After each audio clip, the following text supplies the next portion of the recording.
Welcome back to episode 3 of my journey to climb the highest points in every Dutch province.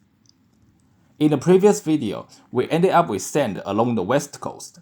Today we are turning our sights to the east to climb the highest points in two provinces, Drenthe and Overijssel. But before we begin, I want to address something. In the last video, many viewers were concerned about my bike, telling me I needed to lubricate the chain, so I did.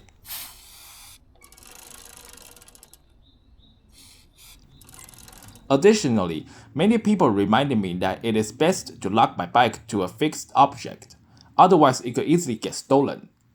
I must clarify that I actually do lock it that way most of the time. However, first of all, the places I visited in the video are sparsely populated, so the chances of it being stolen are far lower in a big city. Secondly, if a thief wanted to steal my bike, I'd assume they must be in desperate need for one. Why? Because my bike is incredibly beat up, and many of its parts are already broken, so weighing convenience against security at the time, I figured just locking the rear wheel was enough. Still, I really appreciate everyone's concern. I'm currently at Zwolle Station, which is the most important railway hub connecting the west of the Netherlands to the east and north. And we are now going to take a sprinter to our destination. Oh, by the way, I also brought a massive shopping bag with me today. Why? You will find out later in the video.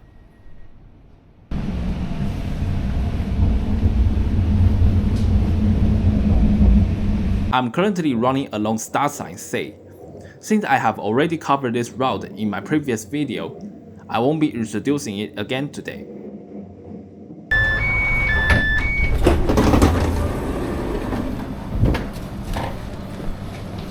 We are getting off at Overijssel station. If you watched the last episode, you will probably remember my 5-kilometer cycling rule. Our destination is over 8 kilometers away from here, so normally I should take the bus. But not today. There are two reasons for this. First, there are no buses from Overijssel to our destination. Second, Drenthe is the least densely populated province in the entire Netherlands.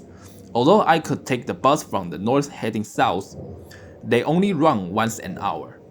Since I still have to climb Overijssel's highest point this afternoon, I decided to just cycle there directly to avoid wasting time spacing out at the bus stop.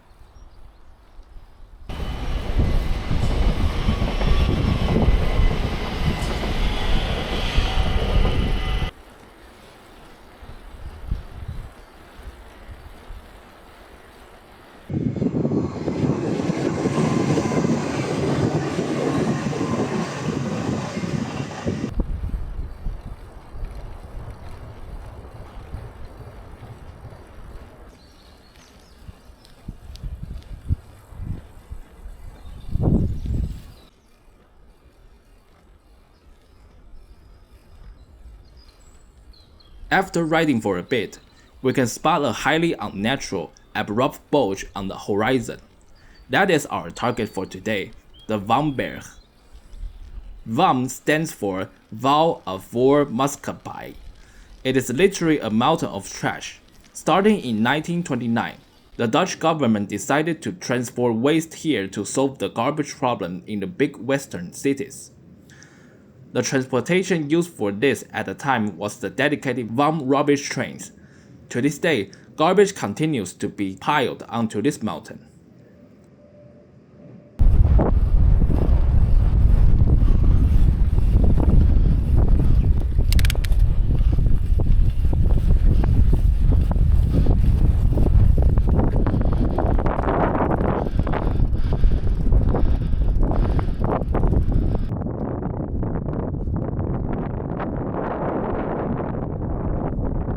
We've reached the first high point known as Col du VAM, which sits at an elevation of about 48 meters. Right next to it is a building that looks exactly like an alien UFO. It was probably meant to be a visitor center or something similar, but it is completely empty inside now. However, 48 meters isn't the true summit. To find the real roof of Drenthe, we have to keep climbing.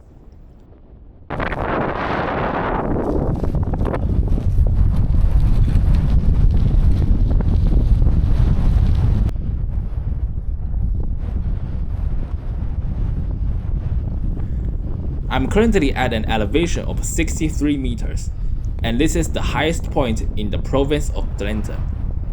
Standing up here gives you an indescribable sense of contradiction.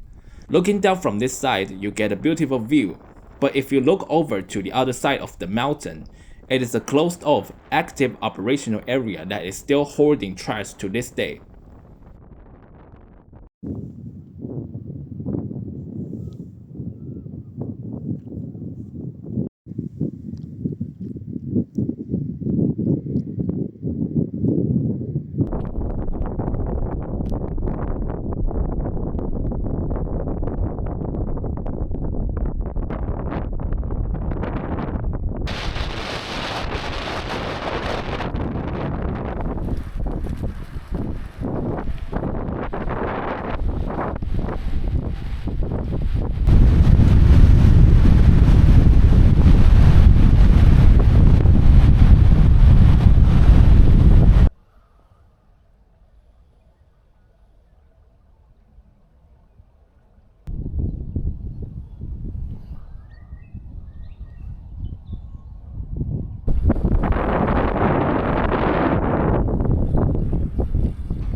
We have arrived at Violet Station.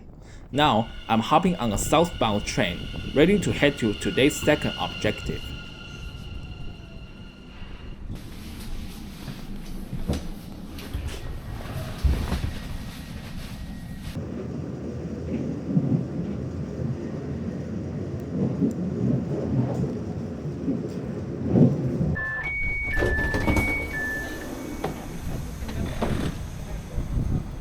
Back at Zwolle Station. From here, we are heading deep into the eastern part of the Netherlands, Twente.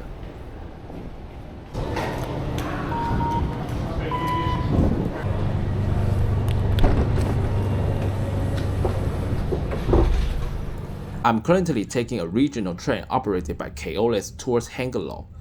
While we were on the move, I want to take a moment to talk about a brilliantly clever design of the Eastern Railway, Blauwnet. If you've ever taken non-NS regional trains elsewhere in the Netherlands, you've definitely experienced this. When transferring from an NS train to an Arriva or Keolis train, you have to check out at a yellow NS pole first, then walk over to another pole of a different color to check back in. While it doesn't take much time, it is just really annoying. But here in the province of Overijssel, there are at least 4 different railway operators running. To solve this chaos, the provisional government made a very bold and sensible decision. They consolidated all regional railways under a single brand, Blauwnet. This means that regardless of whose trains you are on, as long as it belongs to Blauwnet, you only need to tap your car at the same blue pole. You barely even have to think about which railway company operates your route anymore. Otherwise, just imagine getting off at a station and seeing 3 different poles at the transfer point, each representing a different railway company, while you only have 3 minutes to catch your connection. That would be an absolute nightmare.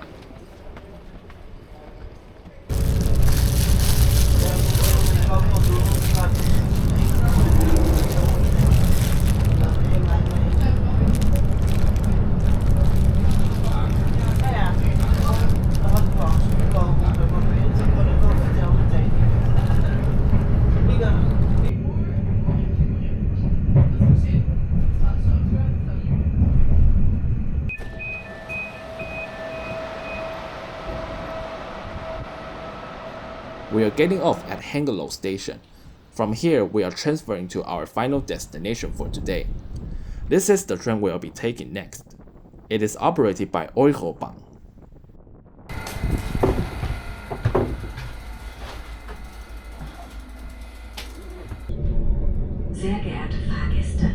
Wir begrüßen Sie zu unserer Fahrt in der RB 61 Wien-Gebirgsbahn. About 10 minutes later, we've arrived at Oldenzau station. Oldenzau used to be a highly important border station. In the past, international trains traveling to and from Germany would change locomotives or undergo customs inspection right here. Now, however, it just looks like a quiet regional station.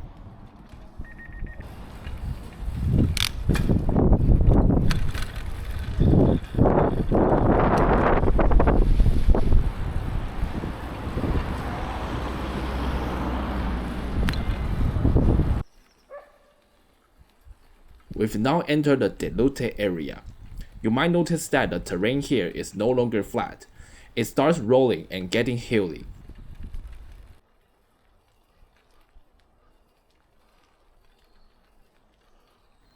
Cycling further up, our destination is right in front of us. This is the highest point in the province of Overijssel, Tankenberg, standing at an altitude of around 85 meters above sea level. At the top of this hill, there's an iconic pavilion built in the 1840s. The view from up here is supposed to be absolutely stunning, but you know my luck. Yes, that's right. I spent over 3 hours, took countless trains, and biked up a massive incline, only to find out it's under renovation. But that's travel for you, right? You never know whether you'll be greeted by magnificent scenery or a construction in progress sign.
I'm now back at Hengelo station.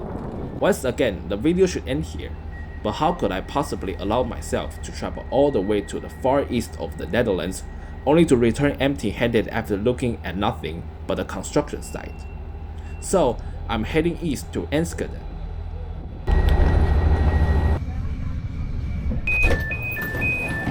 And from here, I'll transfer to another train and continue even further east.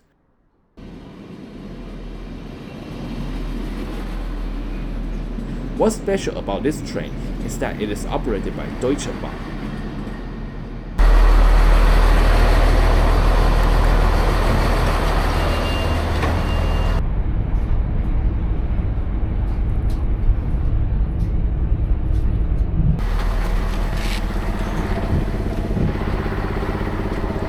This station is called Tankenberg, and it is the very last stop on this railway line within the Netherlands.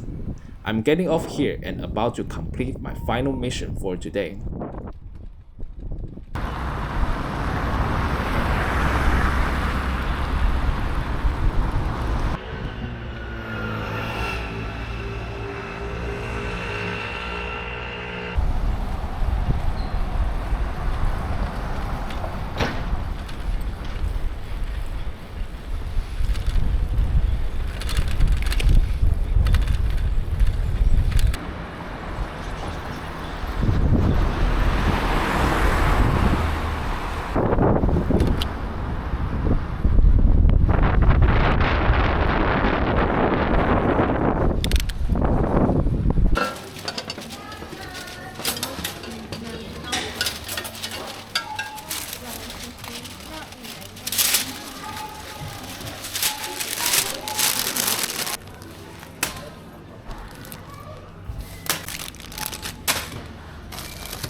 We are back in Enschede, and this long, dramatic journey is finally coming to an end.